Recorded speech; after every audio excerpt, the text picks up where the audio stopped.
Okay, so let's move on to this question as an example. Okay. Find the gradient of 4 to the power of x over 7 plus e to the negative 5x plus 4 ln x at the point x equals 7, y equals 0. Okay, so first off, let's write this down.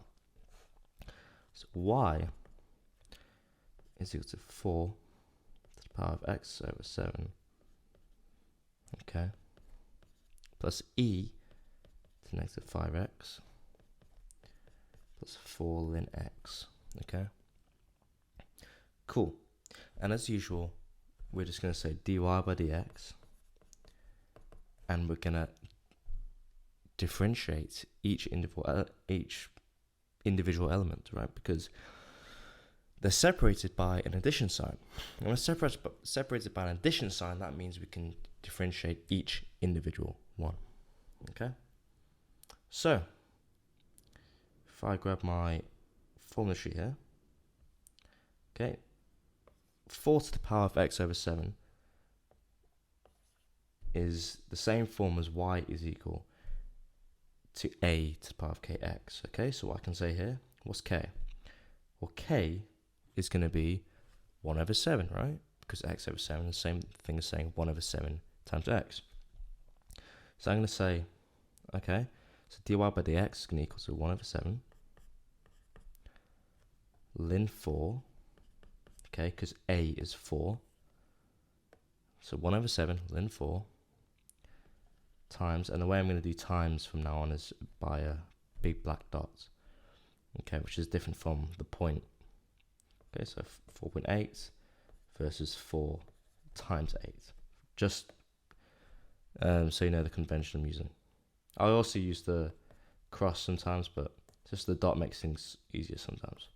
Okay, so 1 over 7 ln 4, okay, and it's going to be times a to the power of kx. Okay, so that's going to be 4, well, it's going to be the same thing, 7. Okay, great, so we've got that bit done. Plus e to negative 5x. I don't really need the formula sheet here, so I'm going to cross it off.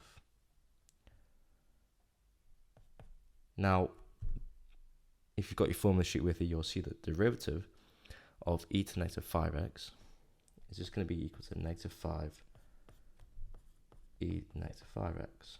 Okay. And finally,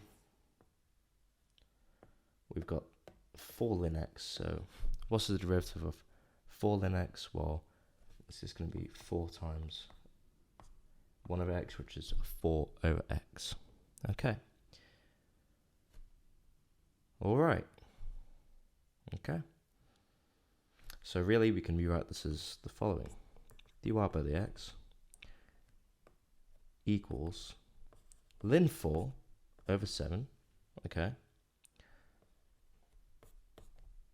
times 4 x to the power 7 minus 5e negative 5 times x plus 4 over x. Okay. So, what's our point? We need to find the gradient at 7, 0. Remember that the gradient is effectively, to find the gradient, we need to find the derivative. Just to recap here, we need to find the derivative to find the gradient. Okay, so we're going to find, so dy by dx at x equals 7, okay, equals ln 4 over 7 times 4, 7 over 7, which is really just 1, minus 5e to negative 35, because 5 times 7 is 35. Okay, and plus 4 over 7, because x is 7. Okay, great. And that is our answer. We don't have to go any further, really. You can if you want, but this is going to be messy. Oftentimes, Unless they tell you to, you can just leave it in the form like this.